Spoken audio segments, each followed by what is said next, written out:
Remember when I used to make videos on this game? That was pretty cool, right? Hey y'all, it's Ryan, or if you have been around here for a long time, it's Waldo. And today we are back on Out of the Park Baseball, specifically Out of the Park Baseball 27. And just a little backstory, in case you're familiar with me, or even if you're not. Earlier this year, I saw people posting photos of themselves and things they were doing on social media. It's kind of like a 10-year thing, what they were doing back in 2016. I didn't do that, but it did get me thinking about how 2016 was the first year that I uploaded an Out of the Park Baseball, like a full Out of the Park Baseball playthrough to YouTube. The year prior, I did a couple of really small series, one with the Phillies and one with the Diamondbacks, and those are still out there. You can find them on YouTube. But 2016 on Out of the Park Baseball 17, that was the first year I did this full playthrough. We went through 10 seasons with the Los Angeles Angels. We did not end up winning a World Series by the end of the 10th season, unfortunately, but it was still a lot of fun. I always enjoyed interacting with the community that I built playing and uploading those videos. And so I thought, wouldn't it be cool to kind of come back 10 years later, turn back the clock a little bit? Let's take over the Angels again 10 years later. We did it in Out of the Park Baseball 17. Let's do it again in Out of the Park Baseball 27 because there are a lot of similarities. Back in 2016, the Angels, their major league roster, it wasn't a contending roster, right? It wasn't superbly talented. The farm system was not in great shape, and they were trying to make the playoffs for the first time since 2014. Fast forward to 2026, the major league roster, it's not a title contending roster. It's not superbly talented. The farm system is not in great shape, and they're still trying to make the playoffs for the first time since 2014. So why not come back, make a new series on Out of the Park Baseball 27? I will take over the Angels as the GM and manager once again, and we will see if I can lead them not only back to the playoffs, but lead them back to the World Series and win a title for the Los Angeles Angels. So let's get into it. So we are going to start a new standard game, and we will turn on the KBO, and why not? Let's put in the World Baseball Classic, and we will put in Angels YouTube. And we will be, of course, picking the Los Angeles Angels once again. And I was never really good with the names. How about Craig? I do know how to type on a keyboard. Craig Waterman. And I don't know when his birthday is. So let's just do, I don't know, the 13th of September. Let's do 1980. Why not? Let me know in the comments if you know what that name is a reference to. So we are going to be doing GM and manager. I'm not going to check any of this stuff. I'm not going to play in commissioner mode. I'm not going to check cannot be fired. I'm not going to use hard mode or reputation system, at least for this series, maybe in the future. I'm also not going to do the drive for the pennant mode or challenge mode. Game difficulty, we're just going to leave this on default for this series. I might play around with All-Star or Hall of Fame on my personal save, but just for the purposes of this series, we're just going to leave it on default, majors difficulty, default way to play OOTP. Sounds good to me. And start the game. All right, and here we are, and Artie Moreno, 10 years later, is still here. He is 79 years old, a demanding personality. He is charitable, but he is 79 years old, so I think at some point in this series, we are going to get a new owner. At least, fingers crossed. Hopefully, we will get a new owner at some point in this, whether he sells the team or whether he passes away in the game due to his age. At some point, I think we will be blessed with a new owner. Until then, we will have to deal with Artie just a little longer. So before we get any further, I don't proclaim to be an expert at Out of the Park Baseball. I kind of just do a lot of things based on vibes. I know that there, are a lot of proven ways to do well at this game, or the simulation, I guess you would say. Sometimes I follow that to a T, and other times I just do about the complete opposite thing that you probably should do. So throughout the series, I will, maybe try to give some tips, but please do not try to take a lot of stuff away from what I do. There are much better resources out there. I kind of just like to have fun, do things for the vibes, and hopefully you guys can understand. But I will try to be at least a little helpful, especially if some of you out there are watching this video, you've maybe never played an out of the park baseball game before and you're just looking for some quick tips or things that you can use in your playthroughs. I will try to provide those from time to time, but just so you know, I am by no means an expert with out of the park baseball. Even though you would think playing this game for over a decade, I would be, I guess I am not. It did not quite work out that way. Before we dive into the roster and the farm system and some other stuff, I do want to just go through the settings that I'll be using. You do not have to use these settings. These are kind of just all personal preference. And as you'll see as we go to the game settings screen, if you have not played an out-of-the-park baseball game before, it really, truly is a baseball sandbox. There are so many things you can adjust. So these are just preferences that I have come to enjoy over the course of playing out-of-the-park baseball over the years. Once again, you do not have to use these, but I just wanted to show you guys, just for transparency, what I will be using in this playthrough. So for overall and potential ratings, I like to change it to values 20 to 80 in increments of 5. I turn off owner goals. I've never really been a big fan of owner goals since they were introduced many years ago, so I normally turn them off for my playthroughs, but I do admit that they do add, kind of a pretty realistic bit of a challenge, especially you see some of the owners around Major League Baseball today. Some of the owner goals are actually pretty realistic, but just for my personal purposes, I always disable them. But please feel free, if you're doing your own playthrough, to leave them on. Now for injuries, I'm going to leave them on high for now. You can see normal is what is considered to be out of the park baseball classic, and very high is realistic modern day. I assume it defaults to high. Actually, I don't know if the difficulty level changes that at all. At least, for my default difficulty level, it defaults to high, so we're going to leave it there. We're going to check on show player personality ratings on profile page, and I'll just show you an example of what that does. So if we go just here real quick and we do Travis d'Arnaud. So it shows what his personality is. He's a leader in the locker room, etc., etc. By turning on, if we go back one more, show player personality ratings on profile page, and now we go back to Travis d'Arnaud. Now you can see that he has a high rating in the leader category, the adaptability category, and the work ethic category. So it's helpful for me just to see that right as soon as you hit the player profile screen, the main player profile screen, the summary page. I like just having that right there, right with his ratings. It's just pretty simple for me personally. The aging speeds, we're going to just lower those just a touch just for right now. I like to always just lower them a tad. So we're going to put them, instead of at 1.000, what it starts at, we're just going to drop that just a touch to 0.900. Talent change randomness, I've always liked to bump that up just a little bit just because I do like the kind of randomness that this simulation provides. So we're going to bump that up to 110. We are going to leave the development lab on. I kind of go back and forth on it personally. Some of my personal saves I leave it on, others I disable it, but for the purposes of this playthrough, we will leave it on. In the face gen page, the only thing I'm going to change here is I'm going to check on free agents wear suits, and basically all that does is, for example, if Travis d'Arnaud was a free agent, he would no longer be wearing a uniform, even a blank uniform. He would actually just be wearing a suit. Just a personal preference. I kind of like how that looks, so that's why we're going to check that on. AI settings, we're going to leave the trading difficulty and trading preference just on these default settings for right now. If I need to adjust it to be a little more difficult as the save goes along, I can do that. But for right now, we're just going to leave it as it is on the default. We're going to test that out, and hopefully we won't have to make any tweaks to it. But if we need to, we always can come back to this and make some changes.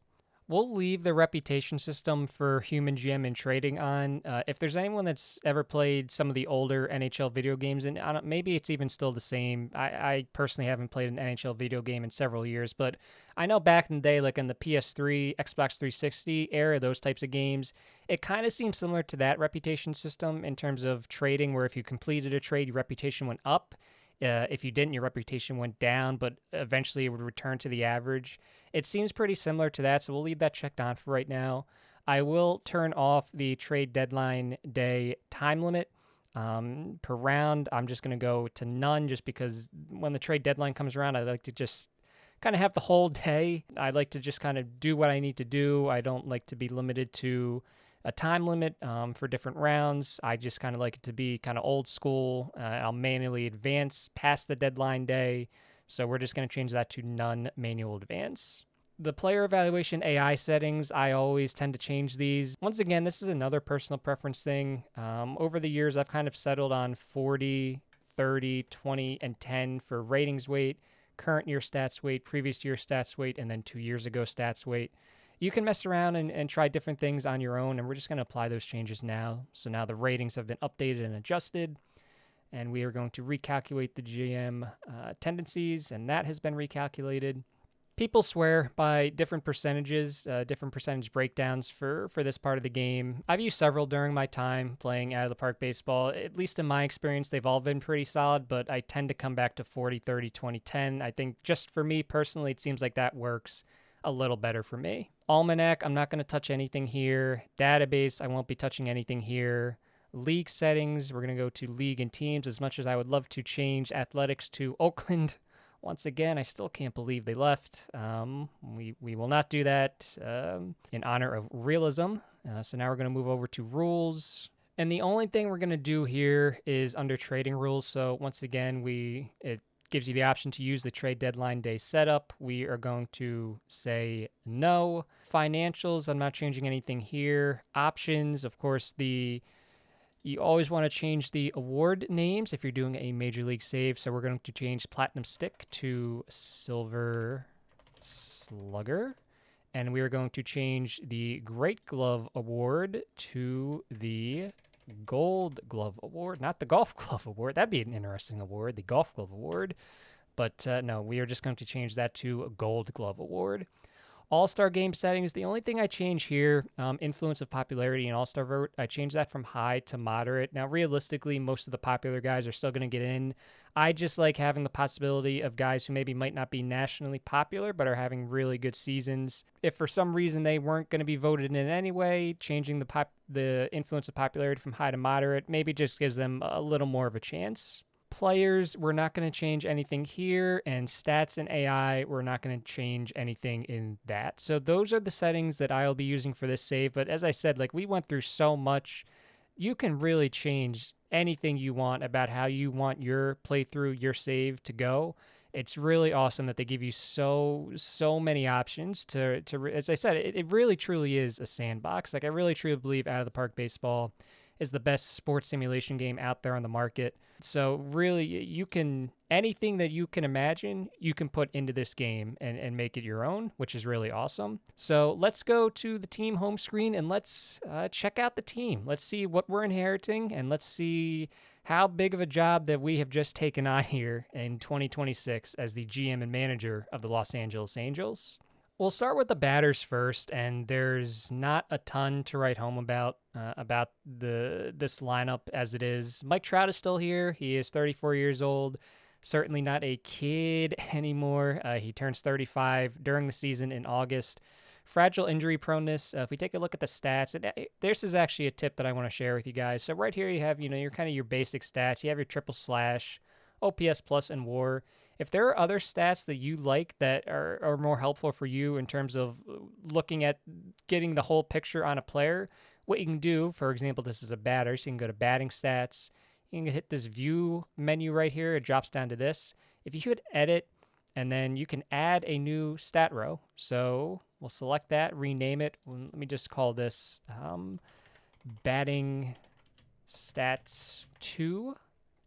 Okay, and then you can hit edit stat row, and you can select all the stats that you would rather see in terms of evaluating what a player can do. So we can let's just say you want to select this entire first column. So you can just check all those boxes, and then you hit OK. And you can also readjust the order in which the stats show up. So maybe you want to see, for example, you want to see home runs first. So now home runs are first, and let's say you just want to do maybe RBIs and home runs. That's important to you.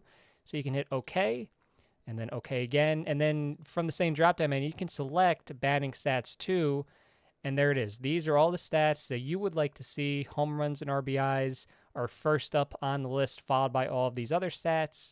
Just another way to make the game kind of your own. So me personally, this is what I have set up for batters. It's a pretty good mix of your traditional counting stats, and then also, I don't know if advanced is the right word, but stuff like walk percentage, strikeout percentage, WRC plus, pitches per plate appearance, stuff like that. So this is kind of the stat page that I'll be looking at when it comes to just looking at how a player has done. So Mike Trout, you can see that last year, definitely not one of his better years. He was relatively healthy for the first time. Obviously, he did miss a little bit of time. He only played in 130 games. 3-win player, his triple slash 232, 359, 439, so a 797 OPS. He still was better than the league average batter. OPS plus has him at 124, WRC plus at 117, so he was roughly 20% better than the league average batter. Still had power, 26 home runs, 64 runs batted in. Definitely not the player that he used to be, of course, but he is on our books for 5 more years at $37.1 million. I will not be trading Mike in this playthrough. Now, he has full 10-5 rights anyway, so he would have to agree to a trade regardless, but I will not be trading him. It's clear that Mike wants to be an Angel for life, and so we will be granting him his wishes in this playthrough. Hopefully, we can get him back to the postseason for the first time since 2014 and maybe even more than that. We'd love to get him a World Series ring before he retires. He's a Hall of Famer regardless, but it would be nice to get him that ring. You can see he still has a great eye at the plate, a lot of power. Doesn't have a lot of speed, but he can run the bases just as well as he's ever been able to. It's a fan fave. It's always nice to have those guys. So Mike Trout still on the Angels, and he will be probably our full-time DH. Maybe we put him out in right field occasionally just to give a guy in the outfield a day off, but you can see that his defensive ratings definitely not what they used to be. So Mike Trout most likely will be getting most of his plate appearances at designated hitter for us. Another guy I'm very excited to have on the team is Zach Neto. He is only 25 years old. He's only been in the majors for 2 years and 170 days. Take a look here at his stats. He's coming off of a year in which he hit 257, 319, 474, a 120 OPS plus. He was a 3.5-win player, 26 home runs, 62 runs batted in. He also had 26 stolen bases. So this is a guy that can be a 30-30 player for us if it all breaks right. He missed some time last year as well. I think it was a left hand issue, if I remember correctly. He was on my fantasy team. I should probably remember that. I think it was something to do with his hand. But this is a guy that can be a really big part of our future core. Now, the big issue that I have with Neto, at least long term, is defensively. I really don't think he's going to stick at shortstop for us. In an ideal world, I'd like my shortstop to be a little better defensively than what Neto is. His infield range is only 55. I say only. It's not terrible, but my shortstop, I like it to be somewhere at least in the 60s at the very least. And Neto, at least according to our current head scout, is not quite there. So maybe we bump him over to second base at some point. You can see that he's graded out, once again, according to our current head scout, at a 60 with the potential to be at a 65 grade. He can really do a little bit of everything. He can hit for power. His eye is not fully developed, but once it does develop, I think his on-base percentage can tick up even a little more than it has been. You can see his first 2 full-time seasons in the majors, 318 and 319. He'd like that to be a little higher, of course, but he still made it work. He has some speed. He can run the bases, and of course, we've mentioned he can steal bases. So really, really happy to have Neto on the team, and we have him for several more seasons. He's only been in the majors for 2 years.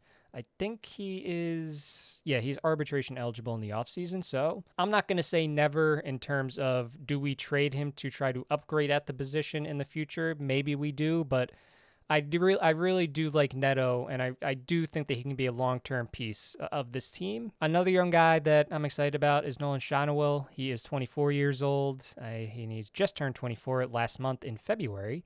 A guy that can really, really hit the baseball. See, they can hit for a pretty solid average, really good eye already with the potential to get even better.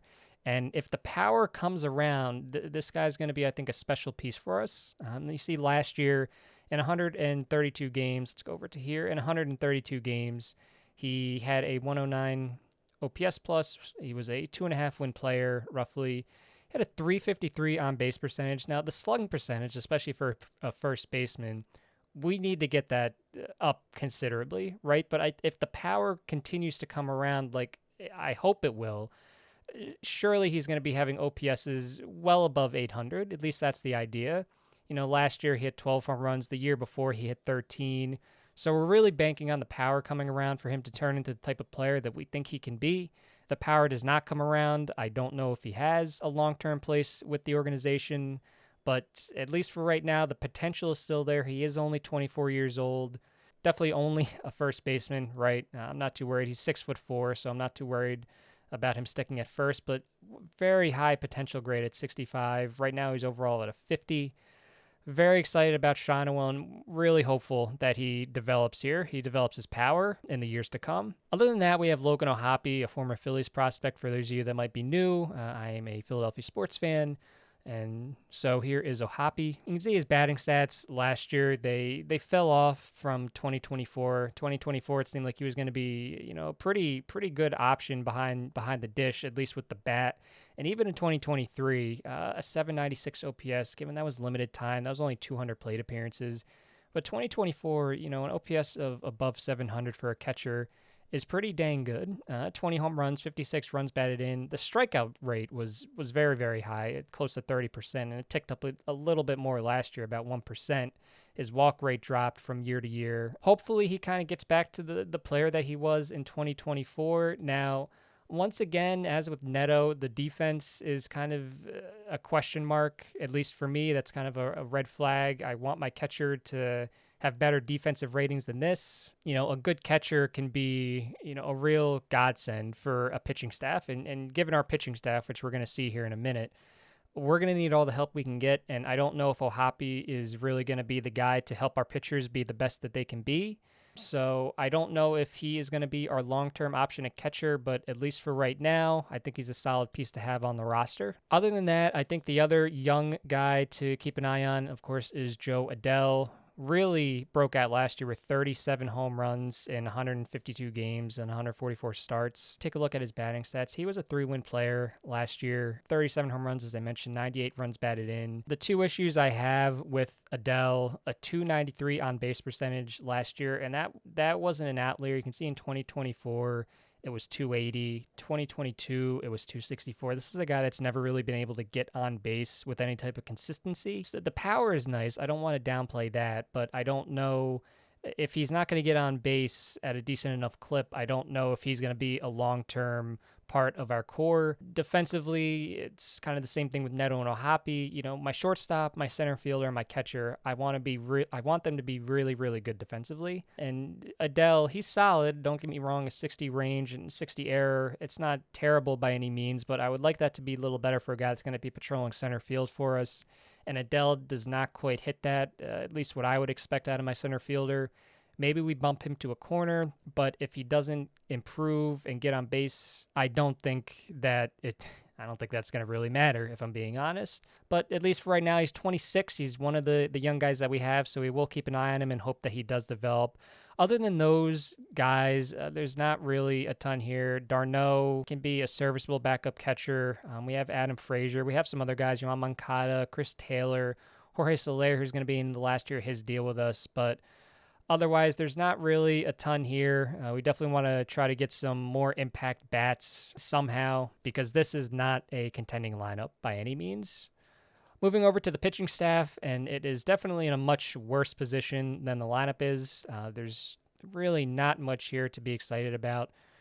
Reed Detmers, and we'll go to his pitching stats. I did the same thing with the pitching stats as I did with the batting stats. And once again, you would just hit the view drop-down menu, edit, add a stat row, and then you can make your own stat rows that you would like to see. So you can see Reed Detmers last year. They didn't even use him as a starter like they did the first 4 seasons of his career. They used him exclusively out of the bullpen.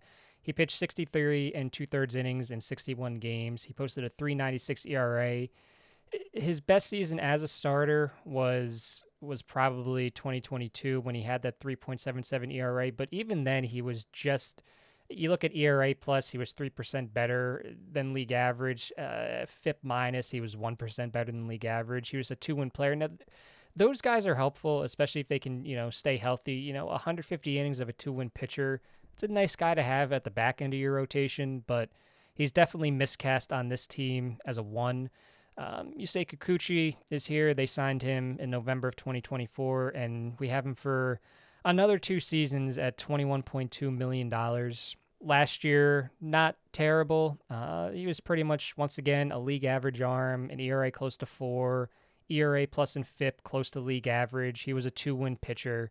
I can't imagine he's going to get much better at 34. I assume that the next couple seasons are going to be a little difficult, but hopefully he can at least give us some innings. That's the one thing he has been able to do. You can see that he's been pretty durable. 178 innings in 2025, combined 175 in 2024, 167 in 2023. So if nothing else, he should be able to give us some dependable depth at the back end of our rotation. You can see personality, high loyalty and work ethic, low financial ambition. He's a humble guy. He walks the talk. Fly ball pitcher, I try to tend to avoid those as much as I can, but he is a power pitcher who I usually try to prioritize. Once again, miscast on this team. Most of these guys are miscast on this team. Detmer should not be a 1. Kikuchi should not be a 2. Manoa should not be in a major league rotation regardless. But we're going to do the best with the hand we're dealt. Jose Soriano, he's listed as a follower. I'm not going to be using him as a follower. I'm going to be using him just purely as a starter. This guy is probably the best starter that we do have. I like him a lot in real life. You can see that last year he was close to a 3-win pitcher. A 4.26 ERA, but I really think that he's better than that. It's just I know what the stats say, that last year he had a 96 ERA plus and a 93 FIP minus. You see the previous 2 years, and really I guess we should just focus on 2024. He had a 117 ERA plus and a 96 FIP minus. The FIP minus likes him a lot more than the ERA plus. See, he averaged about 89 pitches per game. He stranded 67.8% of the runners that he led on. I really like this guy. I think he has pretty solid stuff. You can see he sits 98 to 100 miles per hour velo. This is the pitcher I'm very excited about. He's only 27 years old. We have him for another few seasons. He's not making a lot of money. Now, he has low work ethic and low baseball IQ. In a vacuum, I try to avoid guys like that who don't have good work ethics or good baseball IQs. They don't have to necessarily be in the high category. I just don't like them to be in the low category, but we're going to try to make it work with Soriano. Hopefully he can be... Now, this is a guy that is probably right where he should be. A good number 3 in the rotation. So, once again, out of all these starters, Soriano is the guy that I have the highest expectations for. Alek Manoah, I actually got to see him when he was in the minors, and I thought he was going to be the next big thing in the majors, and at least for a little bit he was, and then unfortunately, like some of these guys do, they just flamed out for one reason or another. Right now, he is in our starting rotation. I'd like to ideally get him out of the starting rotation probably as soon as I can. And the way I'm going to do that, I'm actually going to mention in a minute. And then we have Chase Silseth, and I probably should have brought this up before. So you'll notice for some of these players where it'll say their draft pick round 0, overall pick 0. The dev team is aware of that. They said that they're going to do a mass import to fix that at some point, but there's just other higher priority issues at the moment. So just know that they are working on that, and that will be fixed at some point in the future. So looking at the bullpen, Grayson Rodriguez is the guy that I really want to try to get to work as a starter. This is a guy that they acquired in a trade this offseason. He was a pretty big prospect for the Orioles, and he just hasn't quite panned out the way that I definitely thought he would, and of course other prospect evaluators thought that he would. He's a fly ball pitcher. He sits 96 to 98. I'm probably going to put him in the rotation in place of Manoah. I just want to see if we can make Rodriguez work as a starter. He's overall graded at a 55. Now, I believe that's as a relief pitcher. If I changed his position to starter, those grades might drop. But I really want to see, because we really don't have too many dependable starters. I should say not any. I should say too many dependable starters. So I want to see, starting pitching is so hard to come by in this league. I want to see if we can at least make Rodriguez a long-term starter for us. If not, then we can at least say that we tried and bump him back to the bullpen.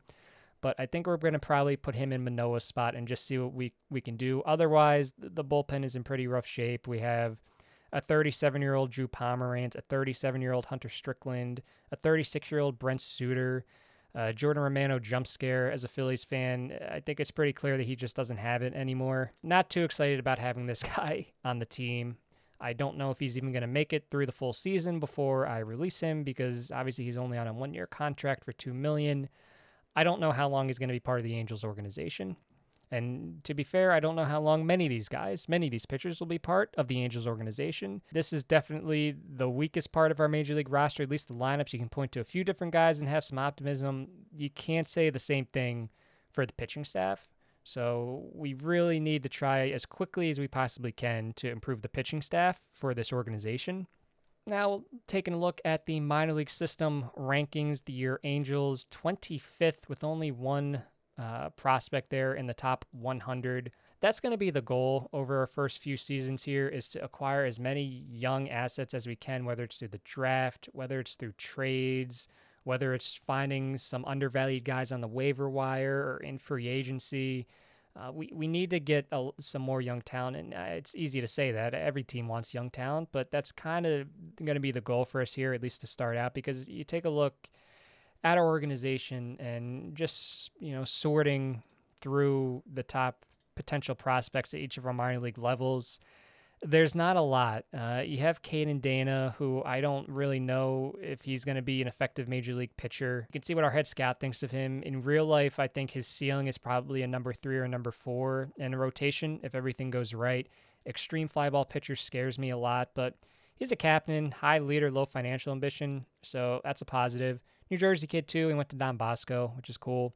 See, last year in limited time in the major leagues was not super great. 2024 in limited time did not do very well. So we'll keep an eye on some of these guys that we inherited as top prospects, but I'm not too confident that he's going to, it seems like he's not going to amount to much. Take a look here. Tyler Bremner, this was the guy that was our lone prospect in the top 100, number 26 in the top 100 rankings. Now he's only 21 years old. He has room to grow, but you take a look if we go to his development or scouting, front of the rotation potential, according to our head scout. I don't know if that's going to be the case. He's another guy that seems like he might just top out at a mid-rotation guy, which is fine. Like, we need pitching regardless of where it comes from, whether it's front of the rotation, mid-rotation, even back of the rotation. I'm just not super confident. Gregory Alford is another guy who 50 great potential. I don't know if he's really going to ever develop into anything. We're going to try our best to get these guys to develop as much as we can. Out of all the pitching prospects in our organization, the guy I'm probably most excited about is Klassen, just because another former Phillies prospect, by the way. He has, I think he's going to have really good stuff. I think his movement will get better. A fly ball pitcher, he can set at 97 to 99. He's a power pitcher. It's really just going to depend on, I can make that control work. I think a 40 grit control, obviously you'd like it to be a little higher, but I think that at 40, that can still be okay. Really, really good fastball. It's going to depend on if the curveball and the cutter develop. He's going to start the season for us at AAA. Hopefully he gives us a reason to call him up early in the season. He's definitely going to have that opportunity because our major league rotation is certainly not set in stone.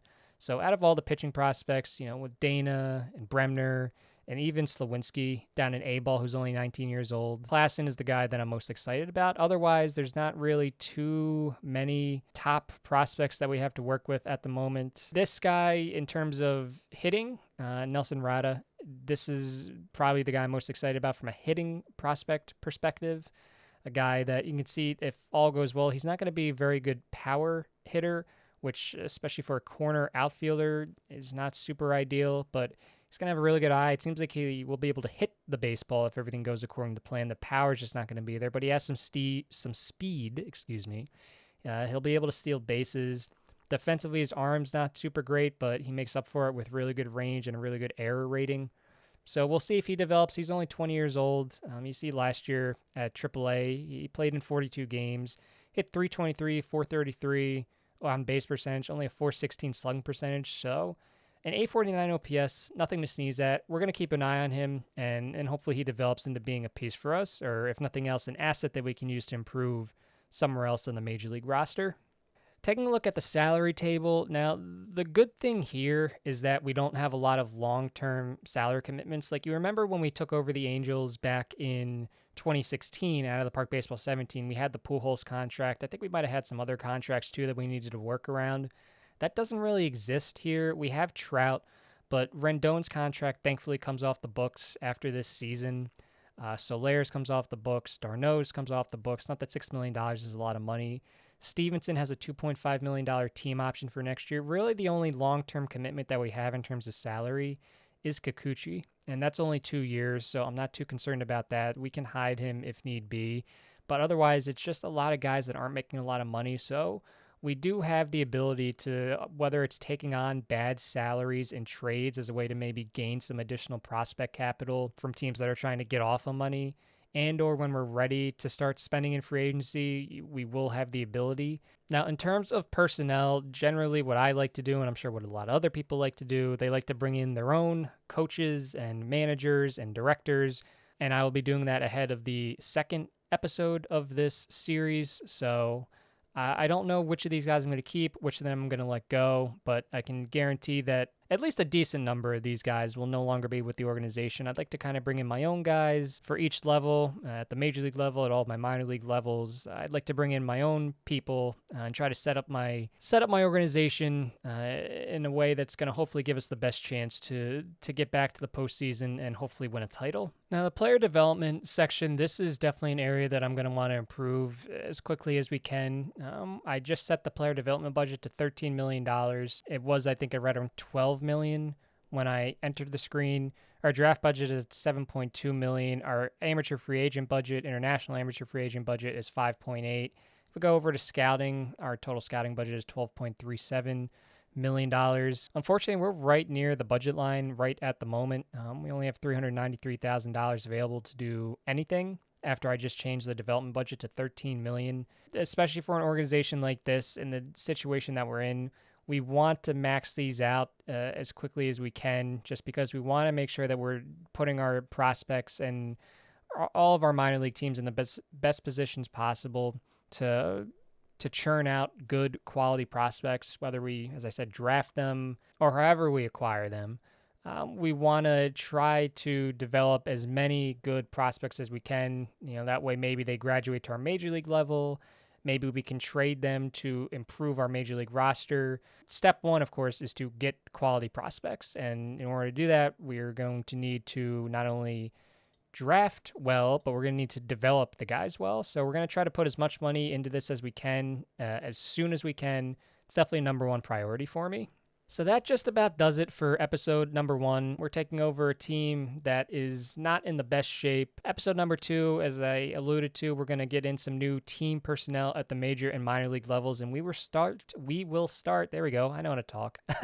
We will start the 2026 season simulation with the Angels. Hopefully we get out to a solid start, and I cannot wait for that. So I want to thank everyone for watching, whether you've been here since Out of the Park Baseball 17, or if you're a new viewer, very excited to have you here. So thank you again, and be on the lookout for episode 2 soon. Thanks for watching, y'all.